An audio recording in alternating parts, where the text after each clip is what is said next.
All right. Hello, everyone, and welcome to the newest edition of the Peyton Doyle Show. I'm Peyton Doyle, host of the Peyton Doyle Show, coming to you live here on YouTube, Facebook, and Twitter. The camera is working and my microphone is on, so we're already off to a better start than last week's show. Thank you to all of you who are tuning in. If you're here and you're thinking, man, I don't think I can stay for the entire show, do not worry, because the full show will be posted here on YouTube and also on all listening platforms such as Apple Podcasts and Spotify after the conclusion of the show. I've got a great show lined up for all of you today. A lot of talks on quarterbacks. Today. Who's going to be the best rookie quarterback? Also, I'm going to talk about Pete Carroll, head coach of the Seahawks. He had a lot of interesting comments to say about a current quarterback on his roster, and also what second-year quarterback is poised for success. And to follow all of that, our guest coming on later will be Steezy A. Smith. I will be bringing him on to talk about some NBA and NFL topics also. More specifically, what will the Seahawks do with their quarterback situation? He covers the Seahawks a lot. He lives up there in the Seattle, Washington area, so I will want to talk to him about that. I'll also, of course, be ending the show with the biggest winners and biggest losers of the week. But before we even get into any of that, I want to say, wow, the Miami Heat came to play last night. The Miami Heat showed up and reminded everyone, all the doubters and everyone watching, why they were the number one seed in the Eastern Conference this season. The Heat took Game 5 last night and took back control of the series with a commanding 35-point victory over the 76ers. The thing is, I'm not exactly sure if it was a great performance by the Heat or if it was a terrible performance by the 76ers. 7 Miami Heat players scored in double digits last night, while only 3 76ers players scored double-digit points. The Sixers' leading scorer was Joel Embiid, who only scored 17 points. Last night, it was just a complete show of how much more physical and how much more Miami wanted to win this game than the 76ers. They were flat out hustled in almost every aspect. The Heat won the turnover battle. They out-rebounded Philly. They outscored Philly in the paint. They certainly outscored them off the bench. Almost in every gritty aspect you could imagine, the Heat were the better team. That's how the Heat play basketball. It's not pretty. They have no superstars whatsoever, but that's how they win games. Defense and being physical, out-grinding you. There is a superstar on Philly, though, who I think is wildly underperforming. That would be James Harden. Last night, in a must-win Game 5 situation, James Harden had 14 points, 6 rebounds, and only 4 assists to go along with 4 turnovers. This comes after everyone, including myself, was thinking, he's back. James Harden is back. He is returned after dropping 30 points in Game 4 and going 6 for 10 from behind the arc, on top of scoring 16 points to close out the game in the fourth quarter. Everyone was like, Harden's back. He turned back the clock, and this is the James Harden we were waiting for. The fact of the matter is, he's not back. James Harden is gone. We need to let go. James Harden is no longer him. You are not him. You are not him. He just is not the same guy that he used to be. And now Philly is going to be faced with a tough decision on their hands as to what to do with James Harden. James Harden is going to be eligible to get the super max extension that will pay him $270 million over the next 5 years. Should they pay him that money?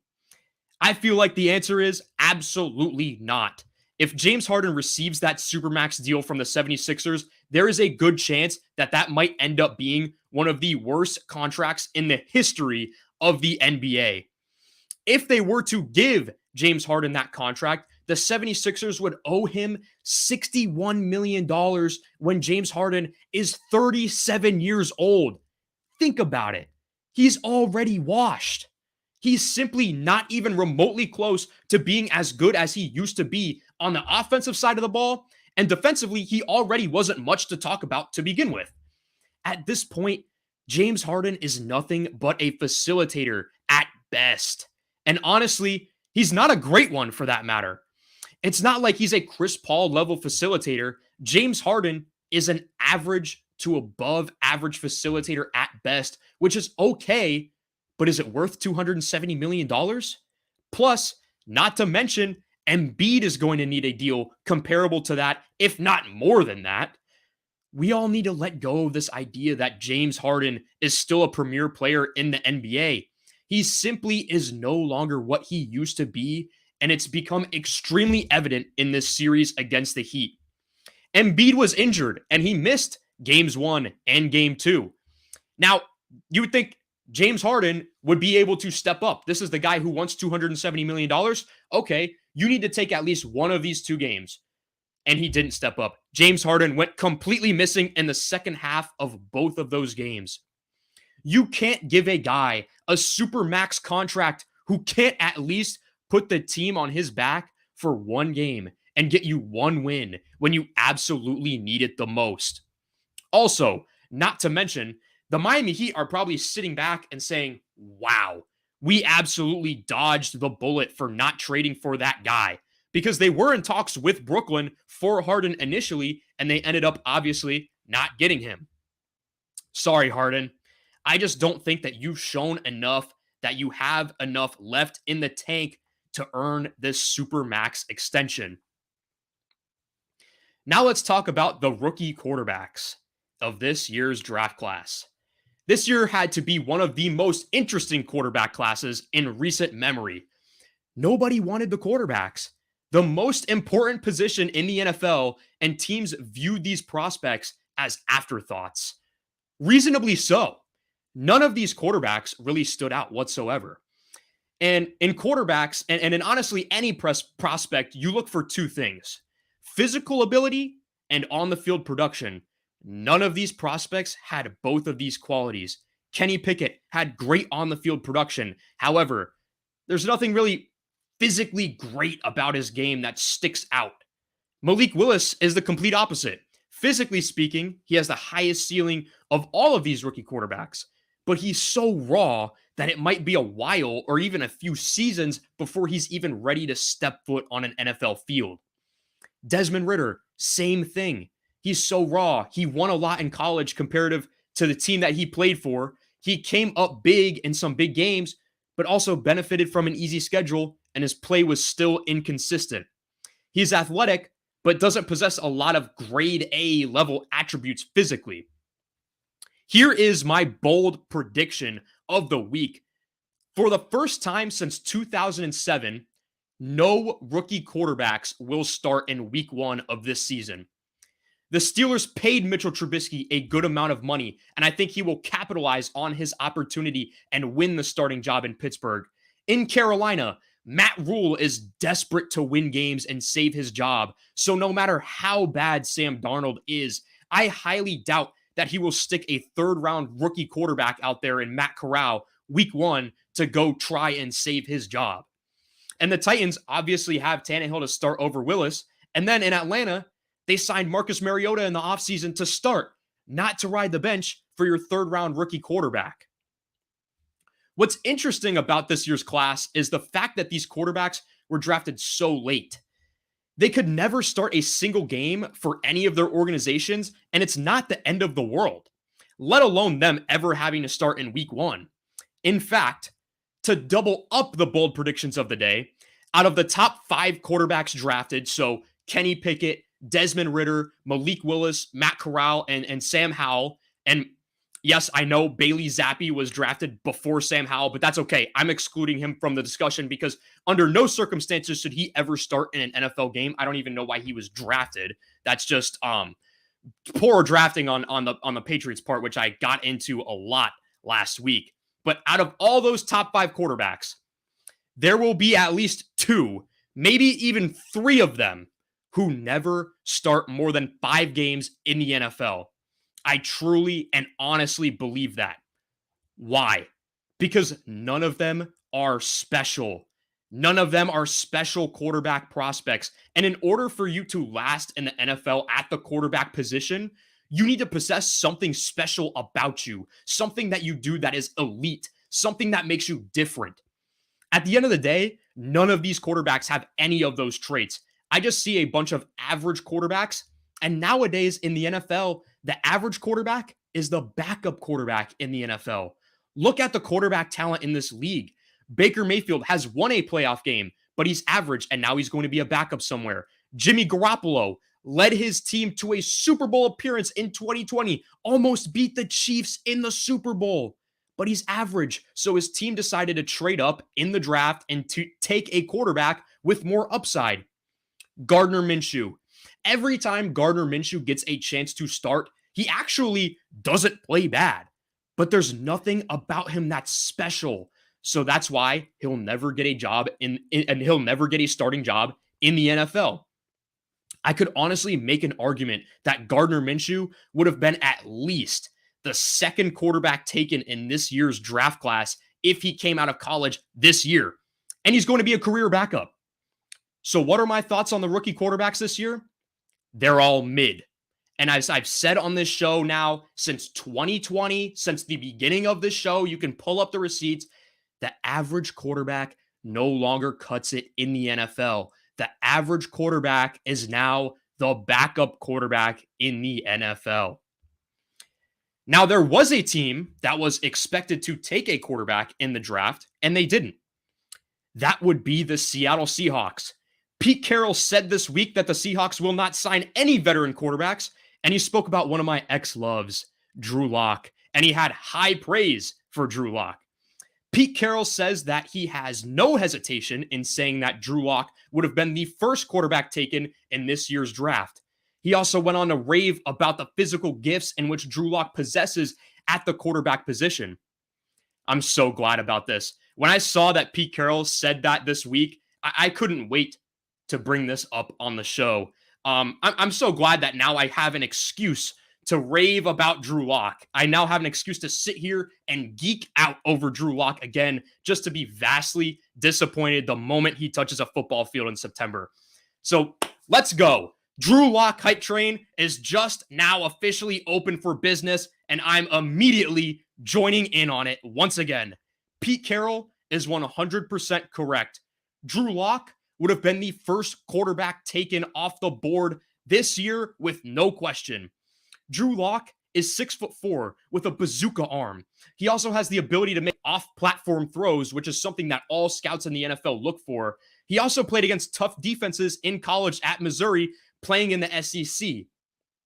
Drew Lock has a special level arm talent. He really does. He also went 4-1 in his first 5 games as a starter in the NFL. When he came in, the team looked different those first 5 games as a starter.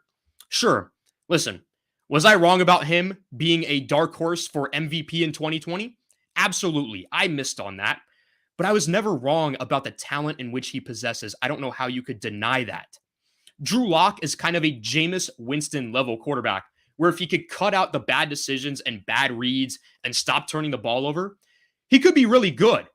But the problem is that he's still a prospect, but maybe a change of scenery will help him. Seattle has put pieces around him. The offensive line won't be great, but after the additions that they made in the draft, it should be much improved. They still have DK Metcalf and Tyler Lockett, and a pretty decent backfield with Rashard Penny and Chris Carson if they could stay healthy. And guess what? If Drew Lock doesn't work out this year, nobody cares. You draft a quarterback next year in a class that is expected to be much more talented at the quarterback position than this year's draft, and then you move on. Nobody will care if the Drew Lock experiment doesn't work. What the Seahawks are doing is brilliant. Don't waste draft picks and salary cap on Baker Mayfield, and don't waste draft picks on a quarterback who you aren't 100% confident are an upgrade to the current quarterback that you have in place on your roster. I think the Seahawks are handling the quarterback situation perfectly, better than they could ever possibly imagine. They're staying patient and working with what they have rather than jumping the gun on a quarterback that they don't really believe in just because it's a quarterback. That is a sign of a good organization, one that is patient and one that has a plan. Seattle has always been well run, and it's being evident in the transition of how they're handling after Russell Wilson. Now let's talk about these sophomore quarterbacks, why don't we? Last year's draft class was nothing like this year's. 5 quarterbacks were drafted in the first round, and also Davis Mills got some starting action last year as a third-round pick. A lot of them had a very shaky and rough rookie year, which in recent history is bad news, but historically is actually quite normal for rookie quarterbacks who are transitioning from college to the NFL. This week, Pro Football Focus released their top 5 sophomore quarterbacks based off their situations on their teams. So I decided to make my own rankings. Here are my top 5 quarterbacks going into next season based off how I think they will play.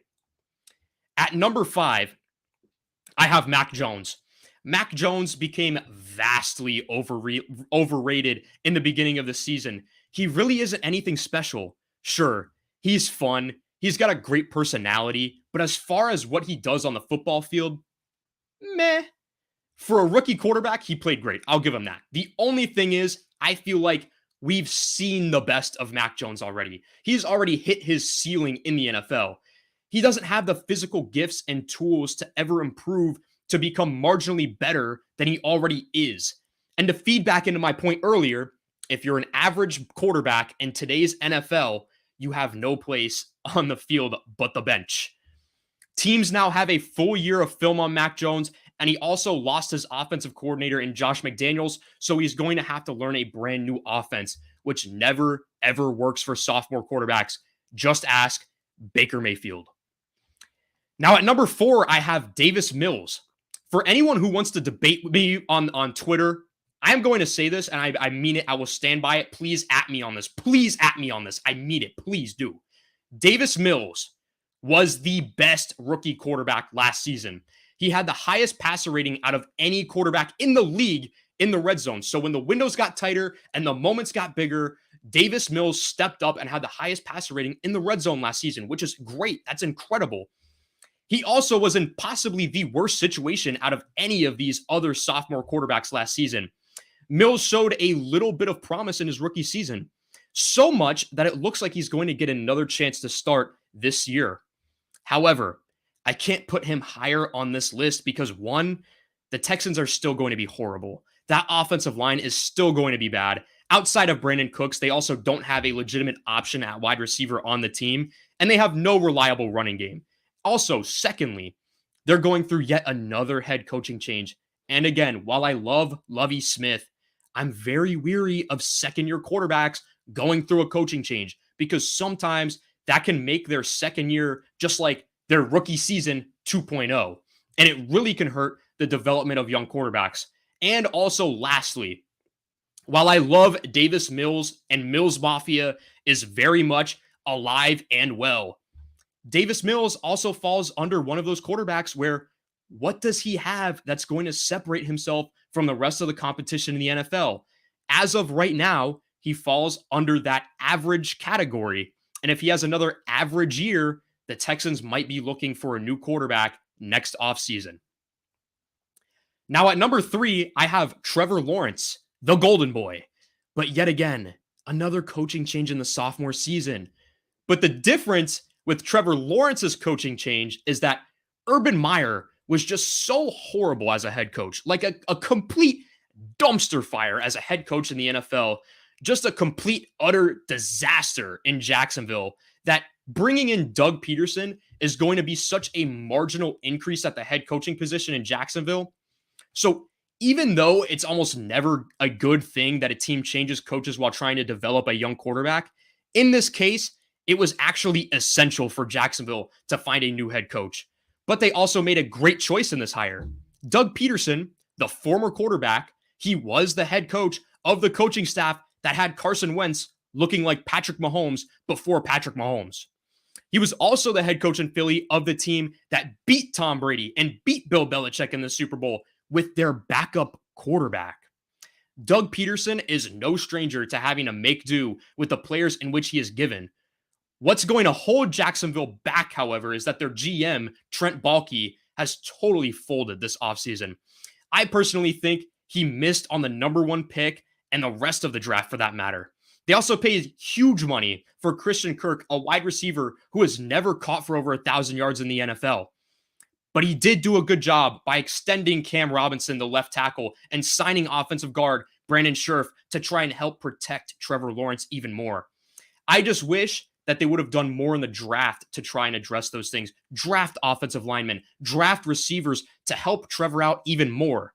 But at the end of the day, the Jaguars upgraded at offensive line and upgraded at head coach, which I think are two extremely big factors that will help the incredibly talented Trevor Lawrence improve in his sophomore season. Now at number 2, this is going to come as maybe a surprise. I have my guy, the man I spent all of last season ranting and raving about, Trey Lance. That's right. I haven't lost hope in the big guy just yet. Look, we all know that Trey Lance was going to need some time in the NFL. That's why San Francisco was the perfect fit for him. He got to sit most of the year and learn the offense behind Jimmy Garoppolo. And he also got a little bit of experience in the games as well. Now, granted, when given those opportunities to play, Trey Lance did not look all that spectacular. And now there's some grumblings out of San Francisco that say the coaching staff is not really impressed with the improvement and the development of Trey Lance to this point. My counter argument would be this. He isn't supposed to be impressive yet. He was supposed to be a little bit of a project with an exponential amount of upside. I believe after a full offseason of preparing to be the starting quarterback for the team, Trey Lance will blossom in that 49ers offense. Trey Lance also doesn't need to learn a new offense. And on top of that, he's inheriting a team that was already in the playoffs last season. That is the perfect situation for a young quarterback. So with that being said, I cannot wait to see Trey Lance showcase his talent next season and show the world how incredibly gifted he is and why the 49ers traded up to 3rd overall to draft him in 2021. And now at number 1, that's it. I'm hopping on the Jets and the Zach Wilson bandwagon. Robert Saleh said this week that Zach Wilson was looking beefy, so I'm in. That's all the convincing I needed. He's looking beefy. Let's go. But seriously, even though the Jets were terrible last season, it's okay because they were supposed to be horrible. If you honestly expected the Jets to be good last year, then you're delusional. Honestly, like if you expect the Jets to still be good this year, you're still delusional. But I do expect Zach Wilson to improve exponentially and look way better than he did last year. 1, he doesn't have to deal with a coaching change. The same offense that he learned last year will be the same offense that is in place for him in year 2. Now at number 2, the Jets nailed the draft. They now have a cornerstone piece on the defensive side of the ball in Sauce Gardner and another go-to wide receiver for Zach Wilson to throw to. Garrett Wilson and Elijah Moore are going to be a super exciting young wide receiver duo to watch. And I'm extremely excited to see how they will be used in this offense.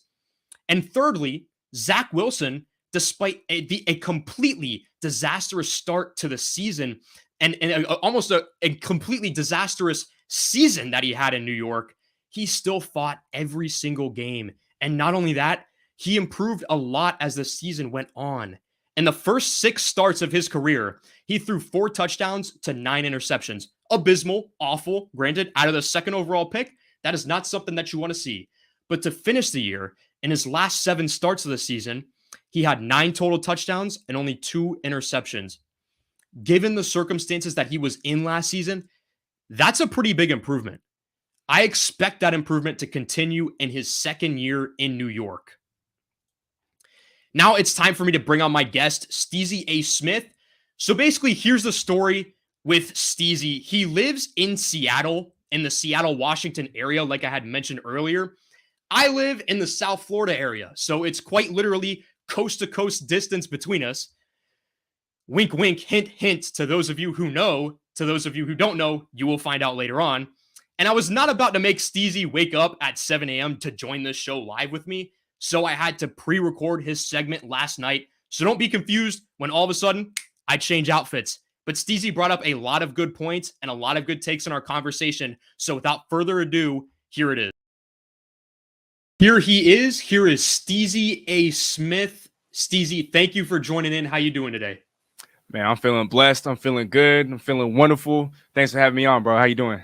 Of course, man. It's always great having you on. I'm glad I finally got to after all this time. It's been way too long, my friend. Mhm.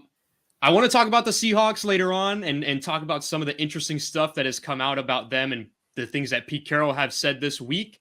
But let's talk some NBA first, because these NBA playoffs have been fantastic and extremely interesting, to say the least. Mhm. On Tuesday night, the Celtics were able to come back from behind to win in Game 4, and they tied the series at 2-2. This series has been extremely back and forth. What do you think Milwaukee needs to do better to get back on track in Game 5? And who do you think ultimately will end up winning this series?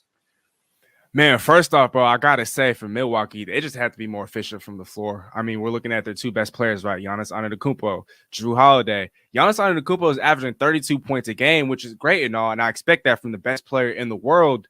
But 43.9% from the field throughout the course of the series, that is not going to get it done. I know in Game 1 he was very inefficient. He had a triple-double, and Milwaukee was able to overcome that. Drew Holiday had a solid performance, but he himself, I mean, my goodness, what was the stat that I wrote?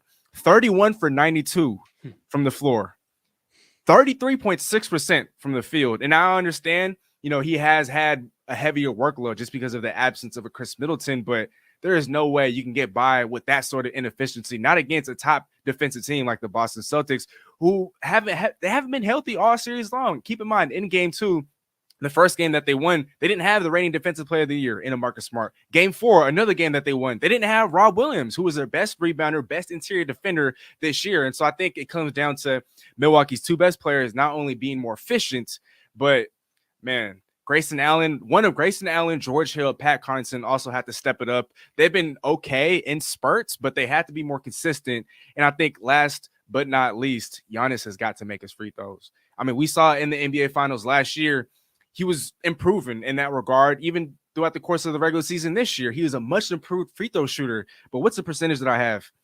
60% from the free throw line throughout the course of the series. He's been missing clutch and key free throws in the fourth quarter of games, in the closing couple of minutes of games this entire series. That's not going to get it done, especially when you know that your second best player, your three-time All-Star in Chris Middleton, is not going to be here for the next, or honestly, for the duration of the series. And so knowing that he's not going to be there, you're going to have to make the most of your opportunities, at the free throw line. You're going to have to be more efficient. One of the other role players, Grayson Allen, Pat Connaughton, and George Hill, one of these guys is going to have to step up. They lost at home. And so now they're going to have to steal another game in Boston to kind of take back home court advantage. But all that being said, I stand by what I say. And before the playoffs even started, I had the Milwaukee Bucks going all the way to the NBA Finals, and I had conviction in what I say. And I know it's looking kind of tough right now. We don't know if Chris Middleton is coming back. Presumably, he's probably not coming back, but I still got to stick by the reigning defending champions. Right now it's a best of 3 series, and I'm willing to ride with the best player in the game, and Giannis Antetokounmpo. I know that he definitely has to be fired up, especially seeing how Al Horford just went off last game. I mean, oh my gosh, 30 points, 8 rebounds, and that dunk on Giannis Antetokounmpo. Giannis is definitely going to be fired up. He's not going to let anything slide come Game 5. And so at the end of the day, ultimately, I think Milwaukee prevails in 7-4-3. Yeah, I 100% agree. Listen, when you have two great teams that play really good defense, what at the end of the day is the tipping point? Who gets the edge? And when you have the best player in the world and Giannis Antetokounmpo on your team, that is kind of what gives you the edge over your competition.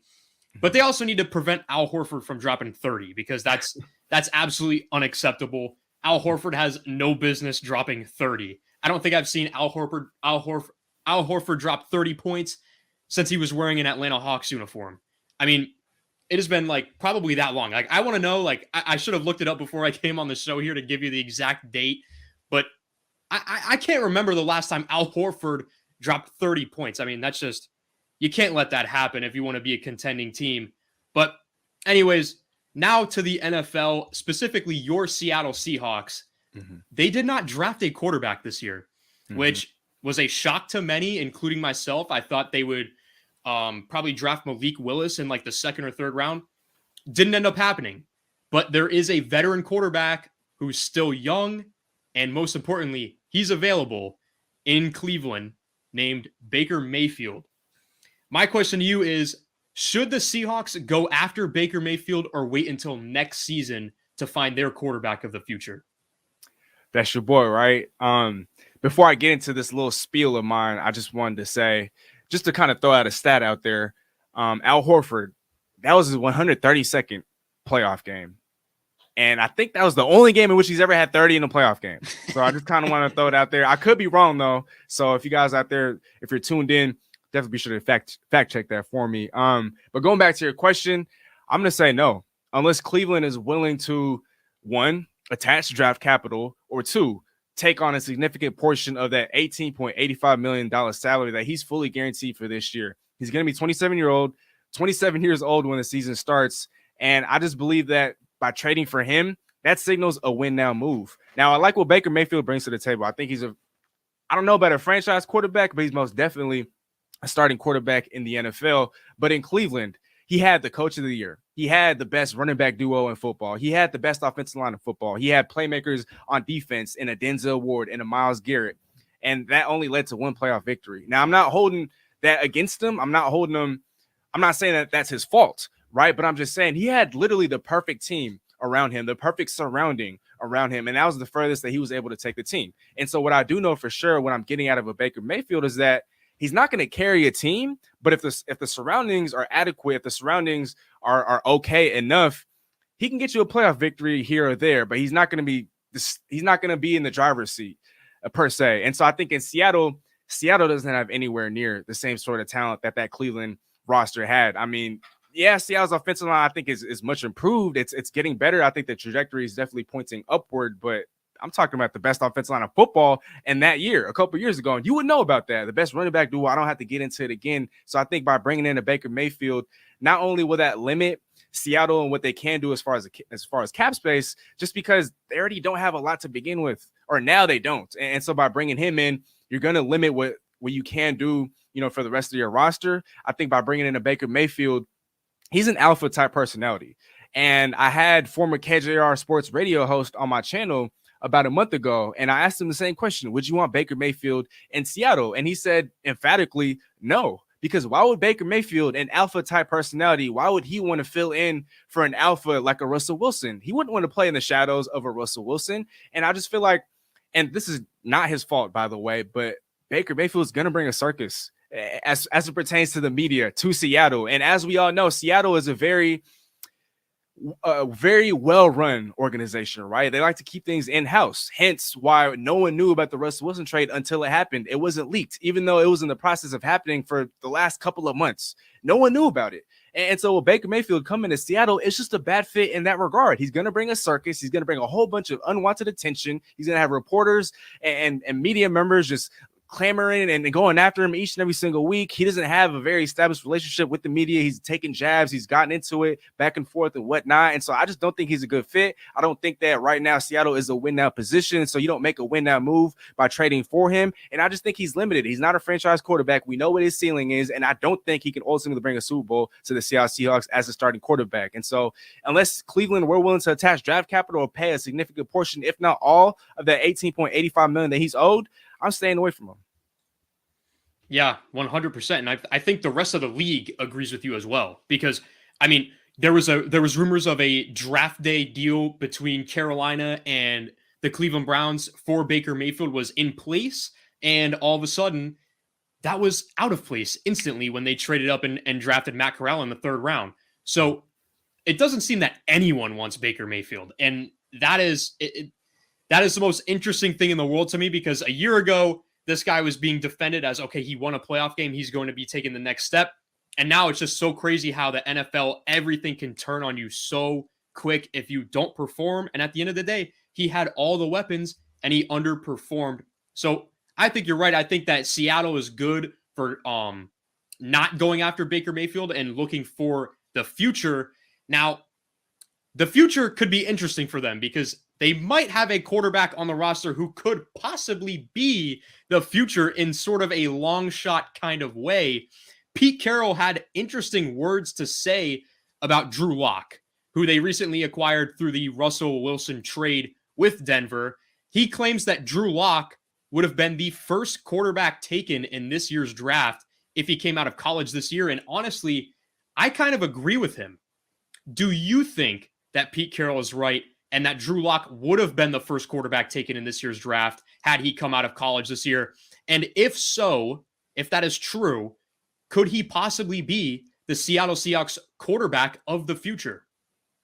Man, there's a lot to unpack with that question. I think with Drew Lock, to answer your first question, I know you want to add a little bit of spiciness. I know you want to add a little bit of flavor to the show, and I'd hate to have to agree, but I got to agree. I mean, yes, I think Drew Lock would have been the first quarterback taken in this year's draft. I mean, when we're looking at the competition, and no disrespect to these guys, obviously, relatively speaking, of course, but we're talking about Kenny Pickett, a very raw Malik Willis, a Desmond Ridder, Matt Corral, Sam Howell, Carson Strong, so on and so on and so on. Drew Lock coming out of Missouri, he was highly regarded. I know he went in the second round, but a lot of people were actually looking at Drew Lock as a potential franchise quarterback when he was coming out of the draft. I know his performances in the NFL have kind of overshadowed that, but he still has all the physical tools. He still has the size. He still has the deep ball. He still has the athleticism. And so there are still definitely some traits, athleticism, and a couple of things to kind of like about his game. And so, yes, he struggled in Denver. He struggled immensely. I know he's thrown for, I think, more interceptions than touchdowns. I know he's looked very erratic, especially when throwing under pressure. But, yo, what he's about to have in Seattle, I mean, a DK, a Tyler, arguably the best wide receiver duo in football. You're going to have a ground game spearheaded by Rashad Penny, Ken Walker, and hopefully, if he's good enough to come back, or Chris Carson, a much improved offensive line. You're going to have a system that caters to you. I mean, keep in mind, his first 5 games in the NFL, he went 4-1 as a starter. I know the competition might not have been there, and I know that there was a surprise or the element of surprise as it pertains to going up against him, but he definitely still brings a whole lot of potential to the table. And when you look at what he did in Missouri his last year in college, yes, absolutely. I would take him before any of the quarterbacks in this year's draft. Now, as for your second question, is he the future at quarterback? I hate to sound like I'm copping out here, but we're going to have to wait and see. I mean, we got to see what he does in training camp, OTAs, preseason, just because he's working with such, I feel like, the best collection of talent that he's ever had. And so we don't know what he's going to look like with it until we see snaps, until we see meaningful snaps. And so until then, it's hard to say that he is the future at quarterback, but I will say this. If he ends up performing admirably, if he ends up, beating out Geno Smith for that job and he looks adequate, if he looks average, then yes, he could very well be the future at quarterback for the Seattle Seahawks. Yeah, I mean, with Drew Lock, it's so interesting because I remember when I had first started this show, I thought Drew Lock that season 2 years ago was going to be like the breakout star of the league. And because he went 4-1 as a starter, just getting thrown into the fire there in Denver, he seemed like he was ready for the moment. And it seemed like the team really rallied around him those last 5 games. But that season, that last year, just didn't seem like it had that same energy to it and the same feel. Maybe it's because, like you said, the defenses had the chance to prepare for him. But I absolutely think that he would have been the first quarterback taken in this year's draft class because he was great in Missouri. Everyone looked at him like a potential franchise quarterback. I even thought he was a potential MVP candidate. Now, I was wrong. I was wrong. And I'll admit it because, listen, you can go and listen to the old shows. I did say that on the same microphone that I'm speaking into right now. I said that I thought Drew Lock would be in MVP contention last year, but he wasn't. But he still has the talent to be able to, which is why I think it's interesting to kind of bring him in for a year.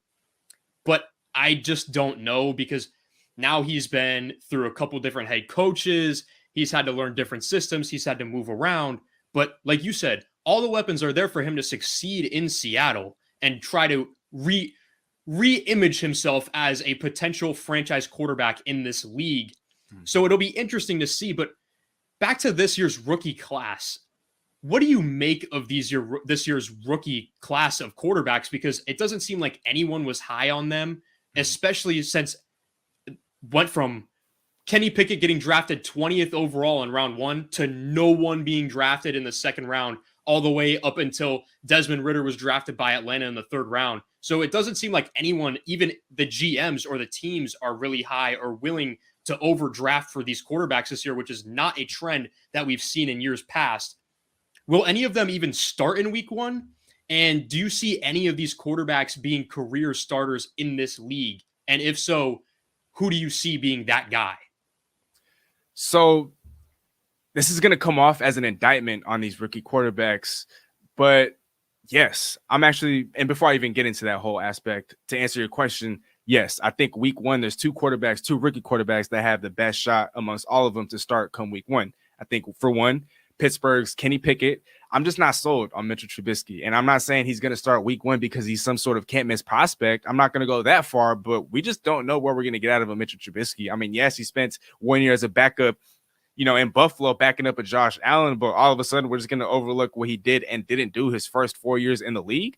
I don't know if that's going to go away. And so I think Kenny Pickett, by that alone, I guess in a way, almost by default, has a shot to start week one. Another quarterback that I have my eyes on come week one. A lot of people might be surprised by this, but Matt Corral for the Panthers, obviously barring a trade for a Baker Mayfield. Sam Darnold, I'm sorry, but at the NFL level, it's just he's not it. And last year he had a blazing start to the year. What was he? Started 3-0.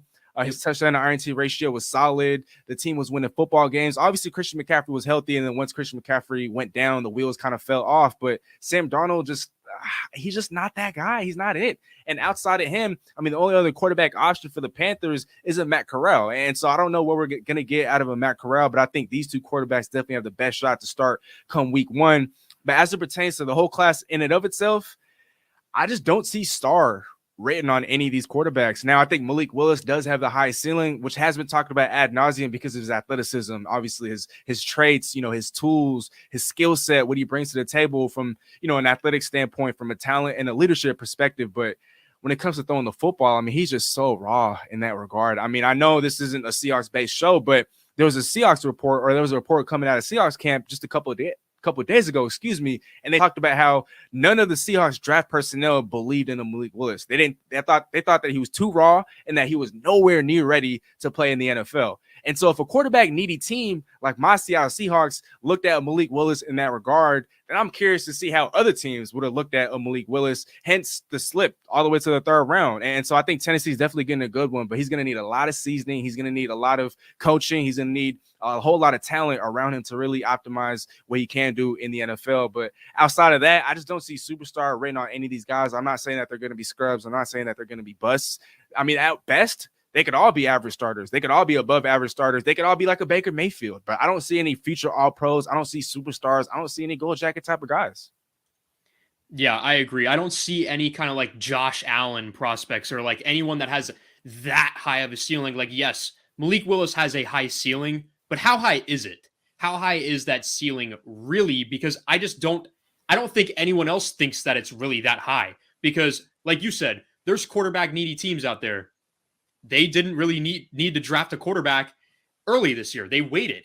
And that is not a trend that we've seen in years past. Teams would reach for quarterbacks. Why? Because of positional value, because they're quarterbacks, because you need to have a good quarterback in order to have a good team. And they still slept on all these guys. I think that just shows them that has to be a slap in the face to just all of them saying, you guys just weren't that good this year. But last year's class was something else. Mm-hmm. Last year's class saw 5 quarterbacks go in the first round. And even Davis Mills, who ended up being a pretty solid starter last year, was drafted in, I believe, the late second or third round from the Houston Texans. Which quarterback is going into their second year now that you think will have a breakout season this year? Because there's been a lot of talk around what the Jets have done with Zach Wilson. There's been a lot of talk around the Jaguars hiring Doug Peterson, and now the Bears getting a new head coach. A lot of these quarterbacks are in different situations than they were last year. Who is poised to have a breakout year, in your opinion? Man, great question, Payton. I think this one's tough. I'm kind of torn between the first 2 picks from last year, Trevor Lawrence and Zach Wilson. And I think when I'm looking at who has the better team, it got to be the Jets.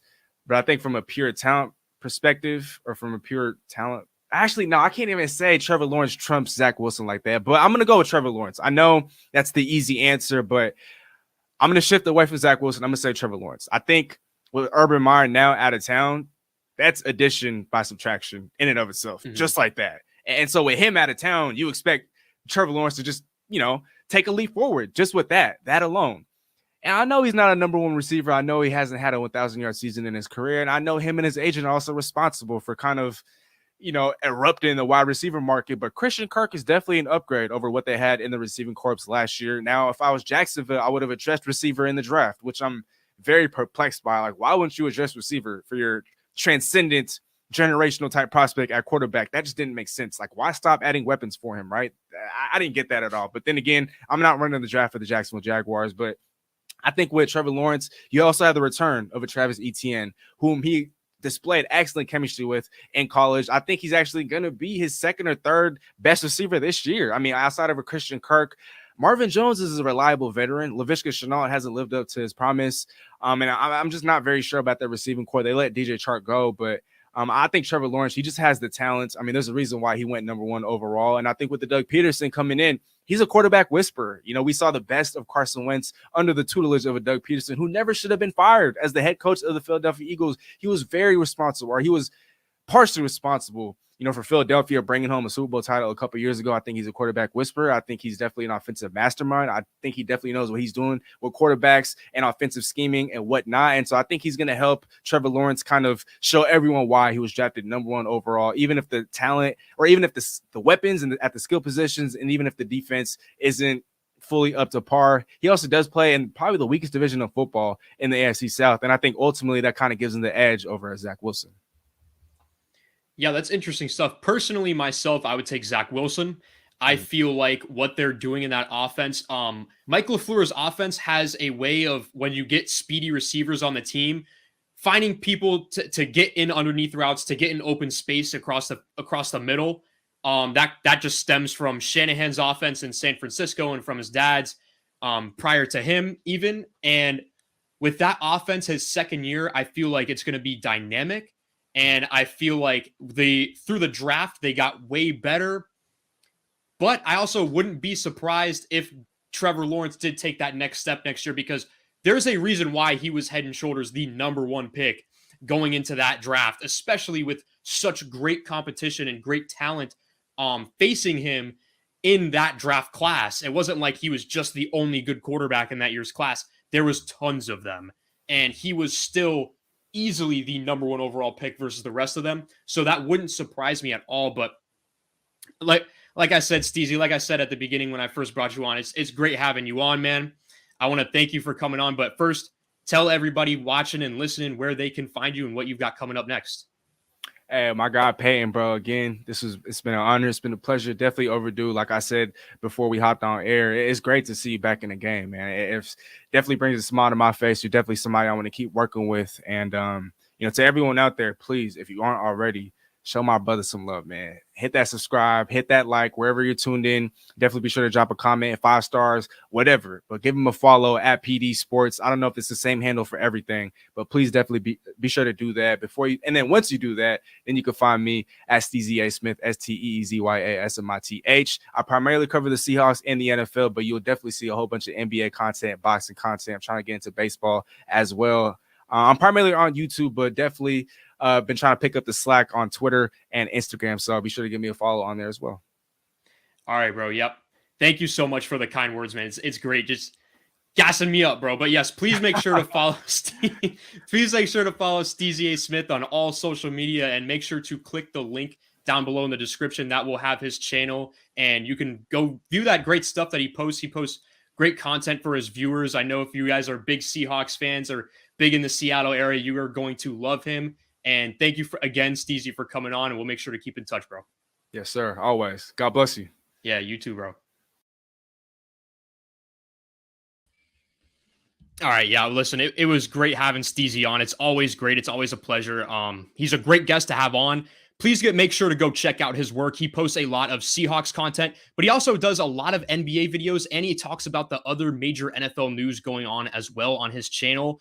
So make sure to check him out, show him some love. He is well deserving of it. He works very hard, and we're going to continue to work together in the future. So click the link in the description below. The link to his channel is right there, and go hit the subscribe button. Help him out. All right, it's time to finish off the show with what has become what kind of a weekly segment here on the show, because I have tons of fun doing this. Biggest winners and biggest losers of the week. Starting off with the winner's circle first. The third biggest winner of the week for me is Nikola Jokic. This week, the Joker became the 13th player to win back-to-back MVPs in NBA history. And to those of you saying that he is undeserving, Here is why I think you're wrong. Jokic averaged 27 points, 13.8 rebounds, and 7.9 assists per game, which is absolutely insane to think about given the position that he plays. He led the league in triple doubles this year, which again is absolutely insane to do at the center position. He also was the first player ever to surpass 2,000 points, 1,000 boards, and 500 assists in a single season. So obviously, he had a historic regular season. He did things that no one else has ever done. And while playoffs don't matter for this award, but to those of you who think it does, he averaged 31 points and 13 rebounds per game in the playoffs this year. He also did all of this while his team was missing their two best players in Jamal Murray and Michael Porter Jr. for the majority of this season. So I'd say the MVP was well-deserved for Jokic, and that is a big win. Congrats to the Joker. At number 2, I have Josh Naylor, first baseman for the Cleveland Guardians. On Tuesday night, the Guardians were trailing the White Sox 8-4 in the 9th inning. Naylor is at the plate with the bases loaded, and this is what he does. Doesn't want this one to end just yet. Oh. Naylor with a high drive. It is deep. It is gone. A grand slam for Josh Naylor. He jumps Liam Hendricks, and we're tied at 8 in the 9th. How about this?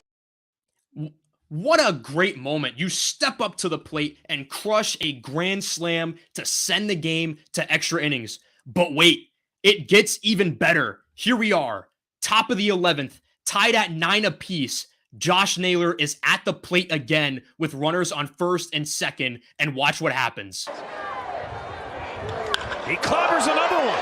Deep right field. Back his angle. He's out of room. It's out of here. Naylor's done it again. Yes, indeed. A grand slam in the 9th. A 3-run homer with 2 out in the 11th. Boy, has this guy been just money. Look at him. 8 RBI night. Look at him. Oh, man, look out. Get out of his way. Naylor crushes a homer again to right field to win the game for Cleveland in the 11th inning, and afterwards goes absolutely crazy in the dugout. He tosses his helmet while screaming, "I want all the smoke." He wasn't lying. And it gets even better than that.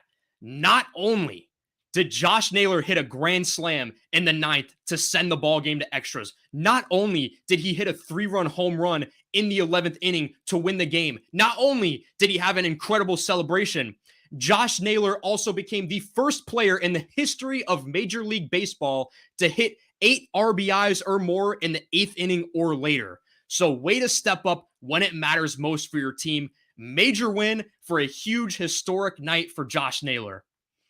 But the biggest winner of the week has to be Tom Brady. Fox Sports is handing Tom Brady a major bag to be a lead sports analyst for them whenever he feels like he's ready to retire. Tom Brady's deal with Fox Sports is reportedly 5 years worth $375 million. That is more than he's made in his entire NFL career combined. What a major flex this is from the GOAT. Tom's just like, he's sitting there just like, yeah, NFL, it's been real, but I've got Fox Sports ready to pay me $375 million just like whenever I feel like retiring. That's GOAT stuff right there. The fact that he's going to make more in 5 years in the broadcast booth than he has in 22 years of being the greatest quarterback to ever touch a football field is quite remarkable. What a win. And on top of that, he doesn't have to deal with the wife and kids at home after he retires. Those few months off must have tormented Tom, because not only did he return to his old job that he just left to spend time with family, he found his next job. He's searching for his next job and found it before he's even ready for that next job. He does not want to be at home anymore. He wants to still be working. Tom's an active guy. I'm sure it drove him nuts to be at home, retired for a month. So good job to Tom Brady for getting that bag. And all those pay cuts that he's taken throughout his NFL career are certainly paying off. All right, but now with every winner, there is a loser. So here's the loser list of the week. Starting off, I have the Memphis Grizzlies. The Grizzlies have lost Ja Morant for at least the rest of this series against the Warriors. And now, after losing the last 2 games, they find themselves in a 3-1 hole in the Western Conference semifinals. And now they have to find a way to climb out of it without the best player on their team. Things are not looking good for Memphis. But overall, I still want to give them credit on a great season. Nobody expected the Grizzlies to be this good, so congrats to them. And let's also wish Ja Morant a speedy recovery because he truly became a superstar this season, and it's never good to see any player get hurt, let alone one of the NBA's finest. So congrats to Memphis on a great season. It's tough the way you guys are going out, and I wish Ja Morant a speedy recovery. Now at number 2, I have Rudy Gobert. So basically this week, Shaq was on a podcast. I'm not quite sure which one, but Shaq ended up saying that Rudy Gobert wouldn't have been able to guard him back in his prime. Shaq claims he'd be able to score 12 points on Gobert in just 3 minutes, which I think is a fair statement to say because Rudy Gobert is like one of the most mid players in the NBA, and prime Shaq was one of the most unstoppable forces in the history of all of sports. But I guess Rudy Gobert didn't think so because he commented on the post saying, and I quote, "I would eat his bleep clean." And for those of you who don't know what the bleep is, it's the behind word. First of all, that's a strange way to put it. But besides that, no, you wouldn't, Rudy. Everyone in the world knows you wouldn't stand a chance against the Big Diesel. In fact, around Twitter and social media, nobody wholeheartedly is on Gobert's side in this situation.